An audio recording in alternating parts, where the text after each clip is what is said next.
Bonjour à tous, j'espère que vous allez bien. On se trouve aujourd'hui pour mon bilan culturel du mois de janvier, premier bilan culturel de l'année. J'ai 6 films à vous présenter, 2 séries ainsi que 4 livres. Du côté des films, on va commencer par un rattrapage, un film sorti au mois de décembre que je voulais absolument voir au moment de sa sortie, mais le bouche à oreille a fait que les salles étaient souvent complètes. Et elle était complète également lorsque j'ai découvert Conclave, là, à la toute fin du mois de janvier. And 1.25 billion souls watching. Well, Cardinal Lawrence, it seems the responsibility for the conclave falls upon you. The supervision of this election. It's a duty I never thought I'd have to perform. They are sequestered, and they must be shielded from all news that may influence their judgment. You understand? Conclave, vous l'avez compris, c'est un film qui se déroule pendant un conclave. Grosso modo, le pape est décédé de façon inattendue et mystérieuse, et donc c'est le cardinal Lawrence, donc Ralph Fiennes, qui se retrouve en charge d'organiser la sélection de son successeur. Alors que les machinations politiques au sein du Vatican s'intensifient, il se rend compte que le défunt leur avait caché un secret qu'il doit découvrir avant qu'un nouveau pape ne soit choisi. Autant vous dire que ce qui va se passer derrière ces murs va changer la face du monde. Pour la faire très simple, c'est Gossip Girl au Vatican. C'est adapté d'un roman de Robert Harris qui est vraiment le maître du thriller, et le film brille d'abord par sa photographie parce que le réalisateur profite de ces décors grandioses qu'offre le Vatican qui sont filmés en plan large, vous voyez, et il place ses personnages au centre de façon minuscule en fait. Et moi personnellement je l'ai vu comme une manière de rappeler que mine de rien ces personnages, ils ne sont rien dans ces machinations politiques, ils ne sont que des pions dans ces machinations pour obtenir la papauté. Et surtout rappeler à quel point ils sont petits face à l'immense tâche qu'est celle d'être le pape, d'être le futur pape. Le seul bémol quand même concernant la photographie, c'est la colorimétrie que j'ai trouvé étonnamment fade, ce qui est regrettable parce que quand je vois des plans absolument somptueux comme, je vais vous mettre une image, ce plan où on a les cigarettes, en fait la caméra est à même le sol, on a toutes les cigarettes fumées par les cardinaux et les fameux cardinaux qui eux se dirigent vers la salle du conclave, c'est un plan qui est sublime mais je trouve très fade en termes de couleurs et c'est assez regrettable. C'est un film qui est tourné en huis clos et la seule vitrine dont dispose notre protagoniste vers l'extérieur, eh bien c'est cet homme en charge de la communication qui est le seul vraiment à avoir un accès sur ce qui se passe dehors et qui va aussi mener l'enquête pour notre protagoniste. C'en est d'autant plus oppressant que, je veux dire, l'enjeu est immense. Dans l'abondance, ils le disent, il y a plus d'1 milliard de personnes qui ont les yeux rivés sur eux, 1 milliard de chrétiens en l'occurrence. Et parmi en fait ces cardinaux, il y en a plusieurs qui ont des secrets terribles et l'un d'eux pourrait bien devenir le futur pape. Donc notre personnage principal doit tout faire pour l'arrêter. Ce qui est franchement assez glaçant, et le film s'appuie en plus sur la fascination que suscite le Vatican. Je veux dire, le Vatican a quelque chose de fascinant par son secret et le réalisateur s'appuie là-dessus. Alors j'ignore dans quelle mesure tout ça est réel, c'est vrai que je me suis pas trop penchée, j'ai vu, au moment où je fais cette vidéo, en fait j'ai vu le film hier, donc je me suis pas encore trop intéressée à ce qui était réel ou non, parce que les éléments sur lesquels Robert Harris s'est appuyé pour écrire son récit. Toujours est-il que le réalisateur vraiment satisfait, assouvit notre curiosité à travers des scènes de dîner, vous voyez, où on voit leurs préparatifs par les nonnes, les trousses de toilette très bêtement, ou qui sont un peu trop dures à ouvrir parce qu'elles sont placées sous vide. Autant de petits éléments qui en soi relèvent vraiment de l'insignifiant, mais qui en fait donnent vie et qui, mine de rien, donnent à voir une vision du Vatican comme on n'a jamais vu auparavant. Passons au film de janvier avec le premier film que j'ai vu cette année. Je suis très heureuse de démarrer sur une romance comme L'amour au présent de John Crowley qui est sorti le 1er janvier, porté, attention, par Andrew Garfield et Florence Pugh.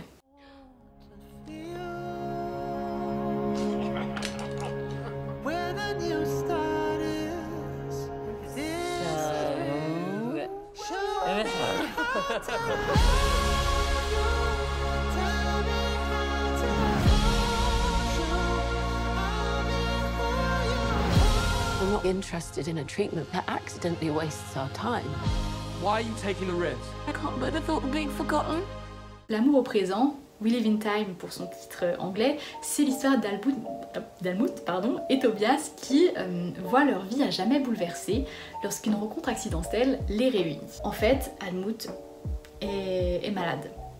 Et si elle a pu guérir de la maladie une première fois, au moment où Elle récidive, elle sait qu'elle va pas s'en sortir et donc elle va tout mettre en œuvre pour accomplir ses rêves avant de quitter ce monde. We Live in Time a une structure assez surprenante parce qu'en fait le film entremêle les temporalités sans prévenir. Sans prévenir, on va passer d'une matinée dans leur maison de campagne à leur rencontre, puis à l'annonce du cancer d'Helmut, puis à l'accouchement.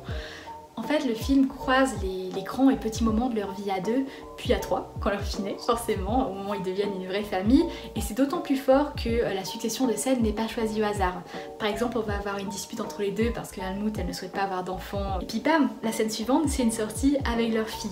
C'est une façon aussi de capter leur dynamique. Nous, au fur et à mesure de ces scènes, on va saisir leur dynamique, leur histoire, à travers cette multitude de scènes de vie. We Live in Time, c'est un film avec plein d'instants du quotidien, vraiment plein de scènes de vie, des moments simples en fait, où réside le bonheur, où on les voit ramasser les œufs fraîchement pondus avec un panier en osier, où on les voit grignoter un petit chocolat pour surmonter l'annonce de cette terrible nouvelle, on les voit patiner en famille.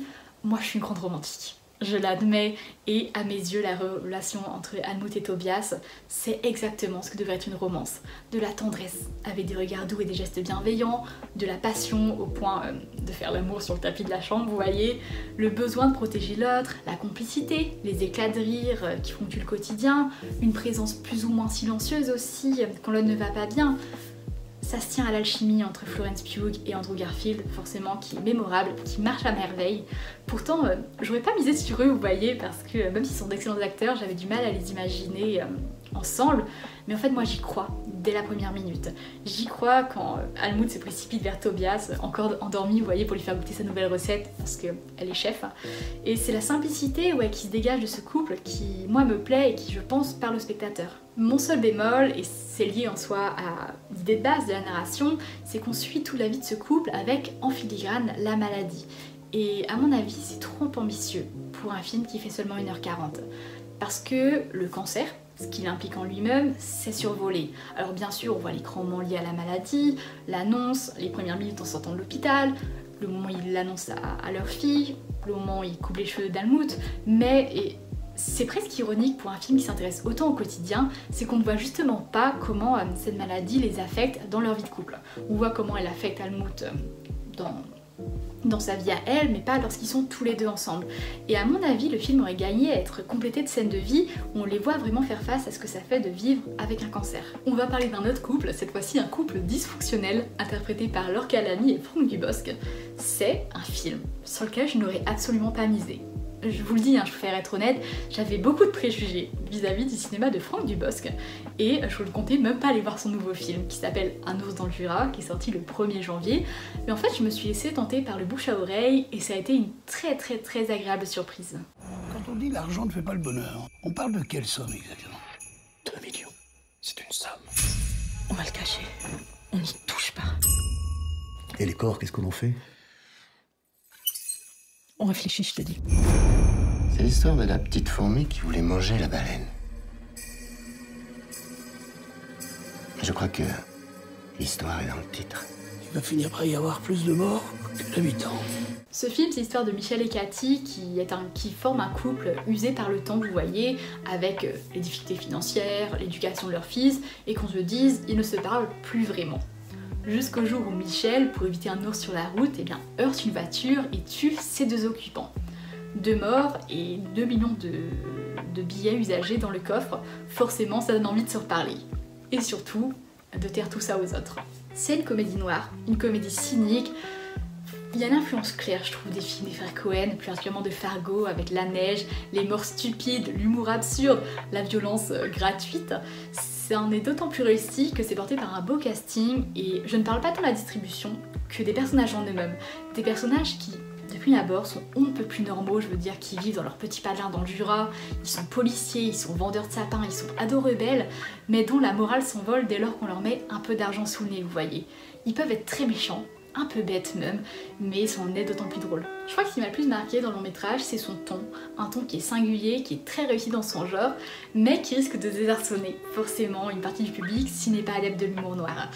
Ce film, je vous le recommande si vous avez encore l'occasion de le voir en salle, parce que c'est assez court, c'est un moment hilarant, et moi j'adore ces personnages un peu tordus qui tout de suite perdent toute once de morale dès lors qu'il s'agit d'un peu d'argent, qui se font corrompre très facilement. mais je peux comprendre que ce soit pas du goût de tous. On passe à un film. Oh là là, j'ai eu envie d'aller voir grâce à la bande-annonce en fait. La bande-annonce, qui étonnamment est plus torride que le film lui-même. Ce film, il a valu la coupe Volpi à Nicole Kidman lors de la dernière Mostra de Venise. C'est Baby Girl qui est sorti le 15 janvier. I tell you what to do and you do it. And if I don't? Get on your knees. No! What? Get on your knees now. I'm... Is that what you want? You're very young. I don't want to hurt you. Hurt me? I think I have power over you. Because I could make one call and you lose everything. Does that turn you on when I say that? Nicole Kidman interprète Romy Matisse, une PDG d'une grande entreprise qui a tout pour être heureuse. Elle a un mari aimant, elle a 2 jeunes filles épanouies, elle a une carrière réussie, elle dirige d'une main de maître son entreprise, tout va pour le mieux. Mais un jour, elle rencontre un jeune stagiaire, Samuel, interprété par Harris Dickinson, dans la société qu'elle dirige à New York. Elle entame avec lui une liaison torride, quitte à tout risquer pour réaliser ses fantasmes les plus enfouis. La bande-annonce, elle est plus torride que le film lui-même. Tous les moments spicy, vraiment je vous ai mis un extrait là de quoi 20-30 secondes, tous les moments spicy du film sont dedans. Parce que concernant le sexe, le personnage de Nicole Kidman a des fantasmes d'humiliation. Donc je vous avouerai que la sensualité qui transparaît à travers la bande-annonce, elle n'est pas palpable dans le film. Parce que hormis ces moments-là un peu spéciaux, le reste du temps quand il est question de sexe, moi c'est plus un sentiment de malaise que je ressens. Qu'on se le dise, hein, c'est vrai que je préfère vous prévenir parce que je comprends que ça va pas forcément ce qu'on cherche lorsqu'on va voir un film érotique, mais celui-là il est clairement pas présent pour vous émoustiller. C'est plutôt un récit d'émancipation, c'est comment le sadomasochisme va l'aider à abandonner son contrôle, puisque son personnage, Romy Matisse, elle maîtrise sa vie d'une main de fer, son quotidien de façon générale, et sa rencontre avec Samuel va l'aider à abandonner son contrôle. Pour tout vous dire, pour vous montrer à quel point c'est une control freak, même au lit, elle se cache le visage lorsqu'elle énonce ses désirs à son mari. Sa relation avec Samuel, elle va pas seulement se limiter au sexe. Avec lui, elle va apprendre à lâcher prise au quotidien. Elle va apprendre à danser, à parler, à jouir en toute liberté. C'est compliqué de ne pas mentionner les 2 interprètes, donc Nicole Kidman qui a reçu la coupe Volpi à Venise et qui impressionne même dans ses orgasmes, c'est-à-dire qu'on reconnaît vraiment ce qui est feinté pour faire plaisir à son mari et ce qui relève du réel plaisir. Face à elle, on a Harris Dickinson qui n'est pas un Christian Grey version plus jeune, je le redis, mais plutôt un garçon qui n'est pas un expert en sadomasochisme, loin de là. Il y va à tâtons. Il y a ce moment dans la bande-annonce, je vous l'ai montré d'ailleurs, où il lui demande de se mettre à genoux et il éclate de rire après parce qu'il sait pas vraiment comment faire, il n'a jamais essayé ça auparavant et c'est une maladresse qui provient des 2, pas seulement de lui, qui est touchante et qui rend leur binôme très très attachant. Étonnamment, c'est vrai que moi j'étais partie avec en tête l'idée de voir un film érotique, quelque chose voilà, de sensuel, et en fait je me suis trouvée face à un binôme qui est touchant et qui s'apporte beaucoup de choses mutuellement. Avant-dernier film dont je vous parlais, sorti le 22 janvier, c'est un film réalisé par 2 cinéastes, Delphine et Muriel Coulin, qui s'attaquent au sujet brûlant de l'extrême droite avec Jouer avec le feu. C'était un enfant comme un autre. Si je refais l'histoire dans ma tête, 1000 fois je me suis dit qu'elle aurait pu terminer autrement. Qu'est-ce que j'aurais dû faire? Je savais qu'il tournait mal. Je pouvais pas lutter tout seul. Jouer avec le feu, c'est l'histoire de Pierre, interprété par Vincent Lindon, qui élève seul ses 2 fils. On a Louis, le cadet, qui réussit ses études et avance facilement dans la vie. Et de l'autre côté, on a Fous. Fous, c'est l'aîné, il est interprété par Benjamin Voisin, qui part à la dérive. En fait, Fous, il est fasciné par la violence et les rapports de force. Il devient ami avec un groupe d'ultra et de fil en aiguille se rapproche des groupes d'extrême droite à l'opposé des valeurs de son père. Et Pierre, Vincent Lindon, donc, assiste impuissant à l'emprise de ses fréquentations sur son fils. Peu à peu, l'amour cède en fait la place à l'incompréhension. Et ce film, c'est un questionnement sur l'amour familial. Jusqu'à quel point on peut aimer quelqu'un quand ses actions, quand sa morale va au-delà de tout ce en quoi on croit. Parce qu'au départ, ça commence par des sorties avec des amis ultra du club de football local. Sauf que rien que ça, c'est déjà atteindre un extrême en soi. Et puis petit à petit, ce sont des phrases glissées lors d'un repas, des remarques où Fous laisse apparaître ses idéaux problématiques, l'usage du « eux », du « nous » qui déjà crée une scission, presque un camp en fait. Il le dit, j'accompagnais des potes, c'était pas politique, ce à quoi son père est tort, mais en fait, c'est quand on dit que c'est pas politique qu'il faut commencer à s'inquiéter. En soi, le sujet principal du film, c'est pas la bascule du fils vers l'extrême droite, mais plutôt comment le père vit ça. Et je vous le disais, est-ce qu'on peut aimer inconditionnellement? On a des scènes de vie familiale notamment qui sont très touchantes entre donc Vincent Lindon, Stéphane Cripon qui joue le fils modèle et Fous Benjamin Voisin, et l'alchimie fonctionne vraiment. On les voit assister à un match de foot ensemble tous les trois, préparer le repas, danser la nuit tombée. Ça tient aussi beaucoup en l'alchimie entre Cripon et Voisin, pour la simple bonne raison que lors de l'avant-première du film, ils ont révélé qu'ils étaient colocataires pendant 4 ans. Et c'est vrai que ça se voit, c'est palpable. L'alchimie qui est entre les deux se voit à l'écran. Mon seul bémol avec le film, c'est que c'est l'adaptation d'un roman et j'ai été dérangée par l'aspect littéraire des dialogues qui empêche d'y croire réellement. Certes, les dialogues ont été transposés forcément pour mieux ressortir une fois prononcés à l'oral, mais il n'empêche que je songe au monologue de fin de Vincent Lindon qui sonne peu naturel.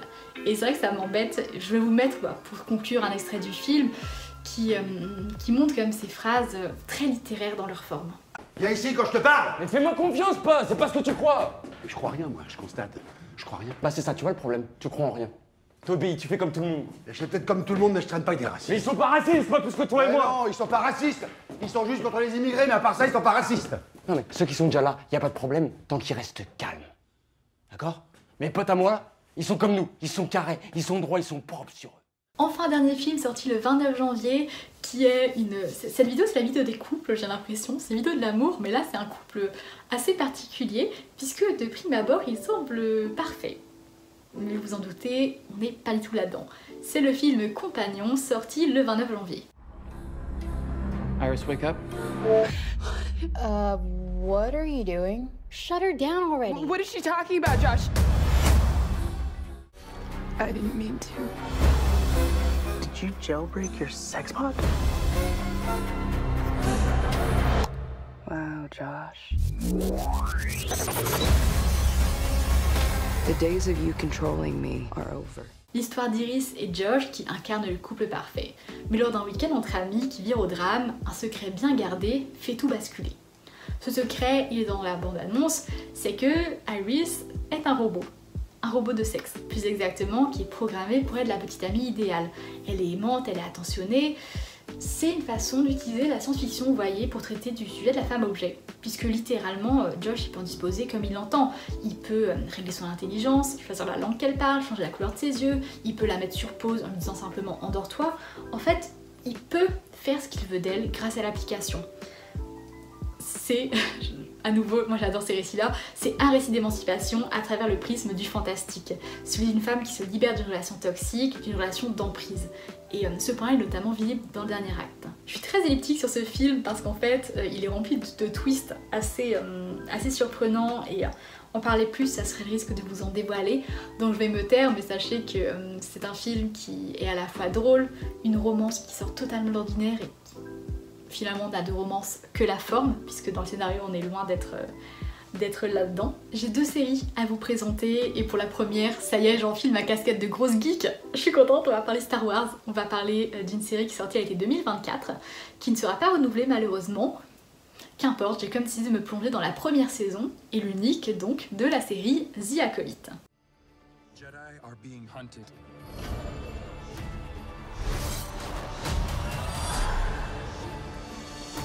She was my student. I trained her. Let me be the one to bring her in. The Acolyte prend place alors que l'ordre Jedi est à son apogée et que la prospérité, vous voyez, règne dans la Haute République. À ce moment-là, on a plusieurs crimes mystérieux qui sont perpétrés. Un maître Jedi respecté, interprété par Lee Jung-jae, va mener une enquête qui va l'opposer à une dangereuse guerrière issue de son passé. Au fur et à mesure que de nouveaux indices apparaissent, tous deux s'engagent sur un chemin obscur où des forces sinistres vont leur montrer que tout n'est pas toujours ce qu'il semble être. C'est donc une série qui prend place dans l'univers Star Wars, qui est sortie cet été et qui ne sera pas renouvelée. Ce qui est dommage parce que, à mes yeux, c'est vraiment l'une des meilleures séries Star Wars qu'il m'a été donné de voir avec The Mandalorian. Pour une fois, on est face à une histoire originale, il n'est pas question de faire revenir, vous voyez, des personnages déjà connus comme dans des séries que j'avais détestées telles que The Book of Boba Fett ou bien Kenobi, vous voyez. Il est vrai, et je l'admets, que la saga stagne au niveau de sa temporalité parce que à chaque fois, chaque récit Star Wars se concentre toujours sur la Haute République, la période donc avant l'arrivée de l'Empire ou le règne de l'Empire de façon générale, mais il n'empêche que moi je suis ravie de voir de nouveaux personnages. Je suis un peu biaisée parce que cette série elle aborde mon pan préféré de l'univers qui est les Jedi. Certes, j'aime les abdos d'Adam Driver et les Sith, j'aime la moustache de Pedro Pascal et l'univers des chasseurs de primes dans The Mandalorian, mais moi ce que j'aime plus que tout, c'est la malice d'Obi-Wan Kenobi, c'est le côté intrépide d'Anakin Skywalker, c'est la sagesse de Qui-Gon Jinn, l'apprentissage de Luke Skywalker. C'est vraiment une frange particulière de la population galactique, vous voyez, mais avec une dimension presque sectaire, je trouve, qui la rend très mystérieuse et qui les rend d'autant plus intéressants. Les Jedi, ils ont un code à respecter qui implique de ne pas avoir de relations amoureuses et plus généralement de ne pas se laisser submerger par les sentiments. Et ça, tous ces points-là, ils sont vraiment abordés dans la série en fait. La manière avec laquelle des éléments du passé vont ressurgir, il va falloir rester stoïque face à ça pour accomplir au mieux sa mission. Ce qui est très compliqué lorsque ce sont des personnes avec lesquelles tu as un lien affectif particulier. Bon, et encore mieux, les Jedi ils maîtrisent la force, ce qui est absolument passionnant, je veux dire visuellement, ils font éviter des objets, ils utilisent la manipulation mentale, ils manient le sabre laser. Les Jedi c'est un croisement entre les policiers, des détectives, des moines et des super-héros, et je mens pas en disant que c'est vraiment la partie univers Star Wars que je préfère. Ici, point particulier, c'est qu'on a des Jedi racisés et je trouve ça formidable. On a Amanda Stenberg qui est notre héroïne, qui a des origines africaines. On a Lee Jung-jae qui jouait le personnage principal dans Squid Game, qui est coréen. On a Madi Jacinto qui joue le Sith beau gosse, l'antagoniste du programme, qui lui est né à Mani. Il est vrai qu'en raison de ça, malheureusement la série a subi des vagues de cyberharcèlement et il y a eu des raids sur les sites de notation comme Allociné.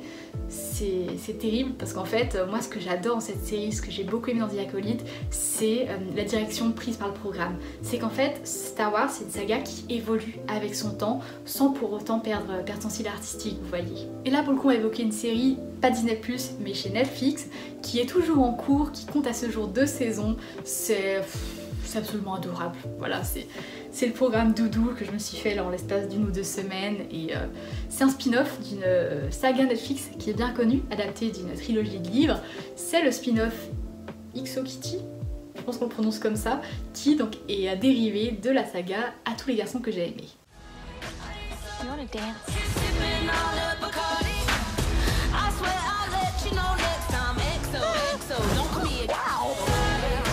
It's a whole new semester, and I'm gonna make the most of it. You are Kitty, Sean, Rick, and Cubby.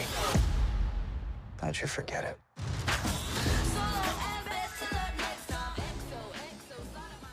Pour vous resituer, À tous les garçons que j'ai aimés, c'était l'histoire de Lara Jean qui renouait, on va dire, avec ses crushs du passé, et donc on suivait ses déboires amoureux.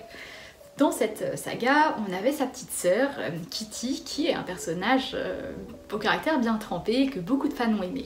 À tel point que Netflix a décidé de lui offrir son propre programme, sa propre série, où Kitty part en Corée sur les traces de ses ancêtres. Elle intègre un lycée et vous en doutez, les dramas amoureux vont se multiplier. On y retrouve donc Kitty, la sœur de l'héroïne de la saga principale, mais aussi quelques autres personnages qu'on connaissait bien, comme son père et sa belle-mère. On a aussi un caméo de Noah Centineo qui jouait le fameux love interest Peter Kavinsky. Le programme s'inscrit dans la même lignée que la saga. C'est l'histoire de jeunes filles en proie à ses sentiments, avec un ton très girly qui insiste sur les sentiments ressentis. On a, vous savez, le mixage sonore qui inclut des battements de cœur exacerbés, la lumière qui éclaire son visage quand elle fait face à ses crushs. De façon générale, la série a un ton très léger, très frais, et c'est aussi en partie dû à son format puisqu'on est sur des épisodes d'une 30aine de minutes à peu près. Kitty, je trouve que c'est une belle héroïne pour les jeunes filles, vraiment, je pense que j'aurais bien aimé grandir avec elle si ça avait été possible, parce que c'est une héroïne qui est fière de ses convictions, qui est indépendante, qui est maladroite, mais qui ne se laisse pas abattre pour autant. Elle a un côté cœur d'artichaut avec des crushs sur plein de personnes différentes, quel que soit le sexe d'ailleurs, et moi je trouve ça tellement parlant, parce qu'en fait quand t'es au lycée, il suffit d'un regard appuyé, d'un sourire, d'un geste gentil pour tomber sous le charme de quelqu'un. Et je trouve que la série le retranscrit très très bien. Mais au-delà de ses péripéties avec les garçons, c'est aussi et surtout une façon de renouer avec ses racines. Parce que pour Kitty, ça a été compliqué de grandir, elle a perdu sa mère très jeune et par conséquent elle n'a pas connu sa culture coréenne tout simplement. Et donc une fois qu'elle arrive là-bas, une fois qu'elle arrive en Corée, elle fait face à cet entre-deux un peu désagréable, c'est-à-dire qu'elle est trop coréenne pour les USA, mais en même temps elle est trop américaine pour les Coréens. Et donc c'est aussi une série sur la confrontation à la culture, surtout dans la première saison, qu'on se le dise, qui donne à voir les traditions, les mœurs, les idées qui animent la société, le fait qu'elle soit pas très gay-friendly et que plusieurs personnages ne peuvent pas faire le coming out parce qu'en fait ça serait désastreux pour l'entreprise de leurs parents et ce genre de choses. Ça donne aussi à voir tout un pan de la culture. C'est pas juste les drames amoureux de Kitty, mais c'est aussi l'histoire d'une jeune fille qui renoue vraiment avec ses racines. Concernant la littérature, je me suis attaquée à l'un des plus grands récits de tous les temps. Je pèse mes mots. Je suis une grande fan de mythologie grecque, j'ai lu de nombreuses réécritures de l'Iliade, de nombreuses réécritures de l'Odyssée. Il était temps que je m'attaque au mythe originel, puisque ce mois-ci je me suis plongée dans l'Iliade d'Homère. Donc le récit de l'Iliade, vraiment l'Iliade en elle-même, c'est un morceau de la guerre de Troie. Plus particulièrement le tournant de la guerre après 10 années de combat.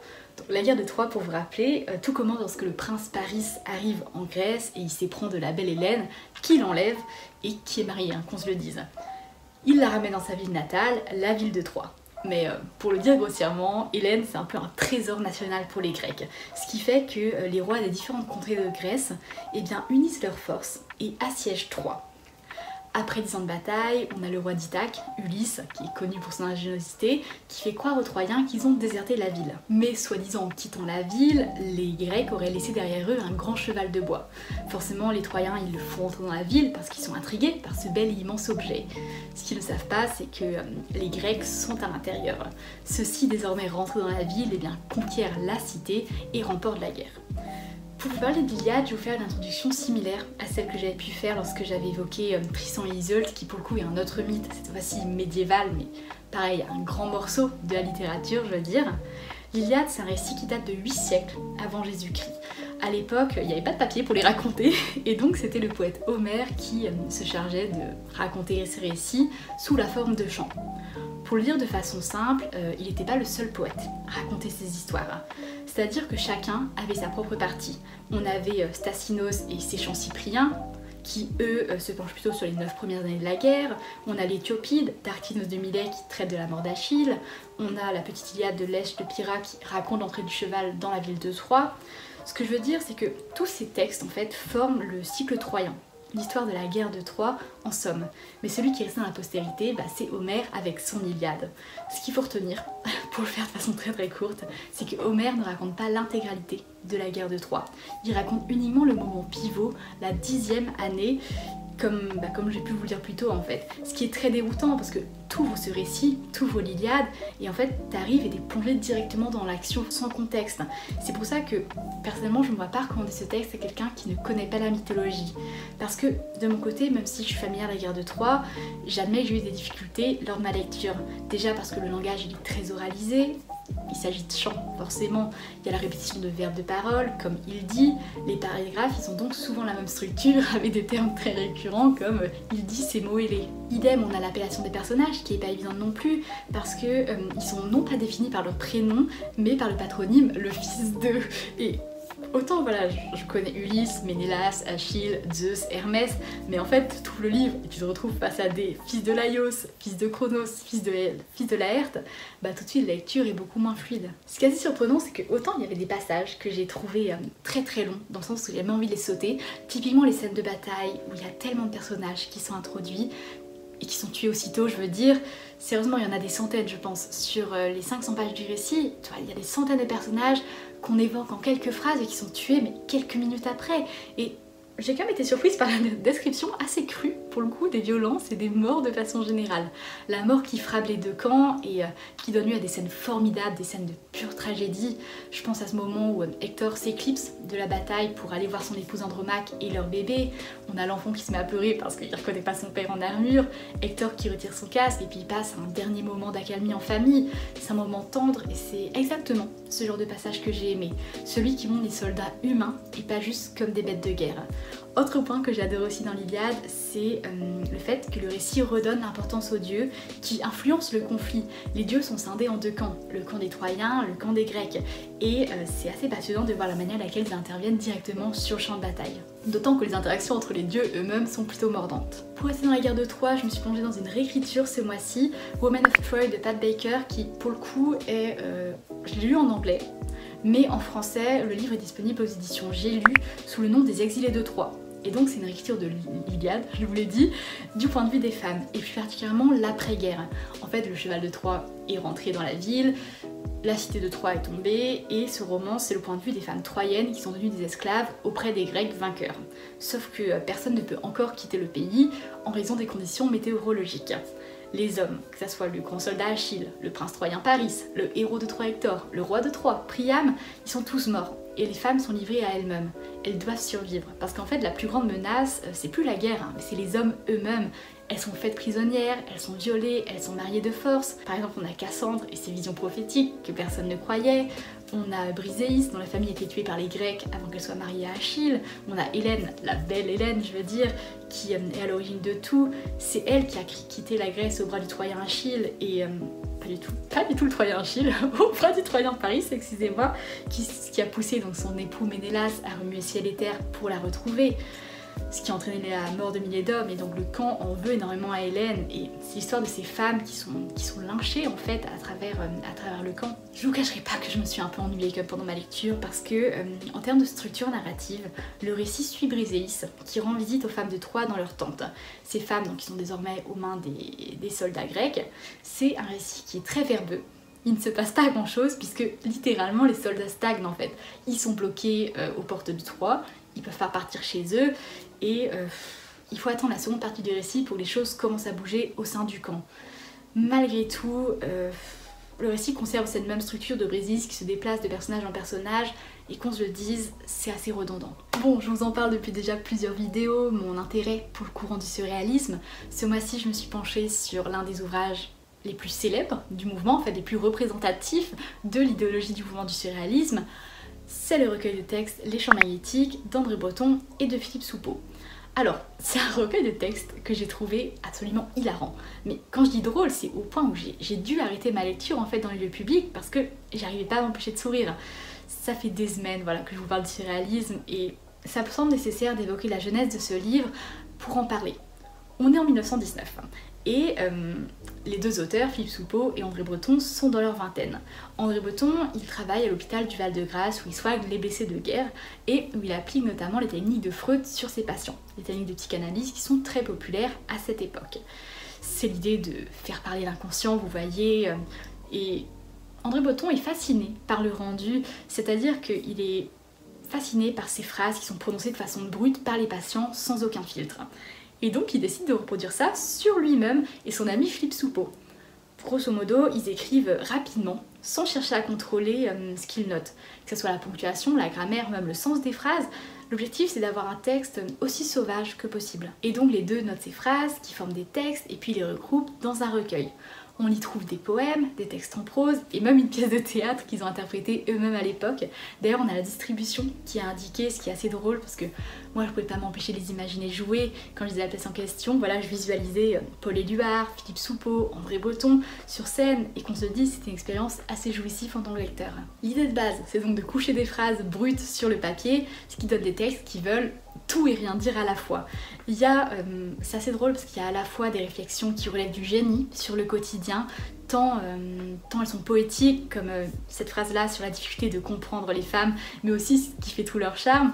Cette phrase, c'est « L'équation de la pudeur des femmes est autrement difficile. J'ai rencontré une jeune fille qui portait x carré plus 2ax sur son cœur. Cela lui allait la ravir. » Ça, c'est des phrases plutôt poétiques qui décrivent voilà, leur quotidien, mais on a aussi des phrases très cyniques, comme par exemple « Les plus magnifiques portes sont celles derrière laquelle on crie « Ouvrez au nom de la loi », ce qui laisse entendre que voilà, c'est quand il y a un crime ou qu'un méfait a été commis que les choses deviennent vraiment intéressantes. Mais outre ce regard porter sur le quotidien, il y a aussi ces successions de phrases qui n'ont rien à voir. Et moi c'est là que je me suis le plus marrée, vraiment, parce que ça génère des scénarios absurdes, des histoires qui partent dans tous les sens.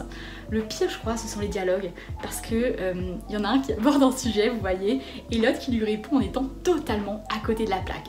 Et je vous le dis, j'ai eu le malheur de lire cet ouvrage dans un café et j'ai dû reposer le livre sur la table parce qu'en fait, j'arrêtais pas de rire quoi. Notamment cette phrase en particulier, c'est peu après qu'il fit l'acquisition d'un revolver. Il voulait à tout prix l'essayer sur les jeunes filles de l'entresol.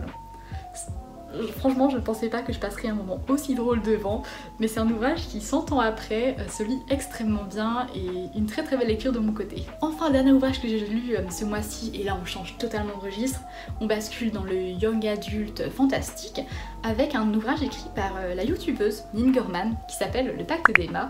C'est l'histoire d'Emma qui a 21 ans et qui est atteinte d'une maladie neurodégénérative rare et incurable. Dans plusieurs années, la maladie elle aura tellement affecté son système nerveux qu'elle ne sera plus elle-même. Et donc elle décide de se donner une dernière chance, elle part à New York pour vivre sa vie de rêve avant de mourir finalement. Donc voilà, elle vit là-bas avec son frère et elle essaie de profiter au maximum. Mais Emma va intégrer une entreprise dont elle rêve. Voilà, Anderson Corporation, qui est une entreprise qu'elle fantasme depuis des années. Et elle fait notamment la rencontre, vous vous en doutez, hein, on bascule sur la romance, la rencontre de son PDG, Andrew Anderson, qui est un vampire. Et qui vont convenir ensemble d'un pacte en fait, c'est que à l'année de ses 22 ans, lorsqu'elle aura 22 ans, Andrew la transformera en vampire afin qu'Emma ne soit plus malade. Sauf qu'Emma ne révèle pas ce détail à Andrew, elle ne lui dit pas qu'elle est malade. Mais au fond, peut-elle avoir réellement confiance en cet homme qui ne semble plus avoir une once d'humanité en lui? Nin Gorman, pour vous resituer un peu, parce que ça va expliquer des éléments qu'on trouve dans le récit, à la base elle fait des chroniques sur YouTube. Et ce livre c'est son premier roman. On sent que Nin Gorman est une grande lectrice, parce que on voit qu'elle a grandi avec des romans fantastiques pour jeunes filles à la toilette, vous voyez, et qu'elle a été moustillée par Edward Cullen et beaucoup d'autres. Pourquoi ça se voit? Parce qu'en fait, dans son roman, dans son premier livre, elle reproduit pas mal de choses qu'on attendrait en fait, pas mal d'archétypes, pas mal de clichés de lecture. À commencer par les personnages, qui sont vraiment des archétypes. Les deux frères qui se battent pour la même fille, une fille qui est différente parce qu'elle n'a pas une adolescence normale, qui n'a jamais eu de relation et qui pourtant embrasse comme une déesse. Ces deux frères qui sont évidemment aux antipodes l'un de l'autre, l'un qui est froid, l'autre qui est une perle de gentillesse. Forcément l'héroïne va choisir le mauvais garçon, et ça c'est un autre point qui m'a dérangé, c'est la rapidité aussi de la romance, dans le sens où on voit difficilement l'évolution des sentiments du côté d'Andrew, ce qui fait qu'on ne croit pas au moment où il cède au désir, ni à la suite de leur relation. Idem pour les scènes qui ont le grand classique, hein, l'héroïne qui crie le nom de celui qu'elle aime en secret dans son sommeil, voilà, enfin bref, le fou rire avec le bad boy qui est désormais adouci, quand elle se retrouve face à son frère alors qu'il y a le bad boy qui est encore dans sa chambre. Je veux pas abattre ce livre parce que en soi je l'ai beaucoup apprécié, j'ai passé une belle lecture, je veux dire, j'ai tourné les pages à toute vitesse, la plume est très fluide, il n'y a rien à dire là-dessus, je l'ai lu en 4 fois, vraiment. J'ai pris 4 fois le livre dans mes mains et je l'ai lu. Mais voilà, il est quand même terriblement cliché dans son déroulé. C'est tout pour cette vidéo, j'espère qu'elle vous a plu, j'avais plein de programmes à vous présenter. Je vous le disais, 6 films, 2 séries, 4 livres, pas mal de choses, mais je suis toujours aussi fan de ce format et ça va faire bientôt 3 ans qu'on fait des bilans culturels et c'est toujours un plaisir de papoter culture avec vous. N'hésitez pas à mettre vous, vos derniers coups de cœur culturels ou vos déceptions en commentaire, ça m'intéresse. Et sur ce, je vous dis à la prochaine.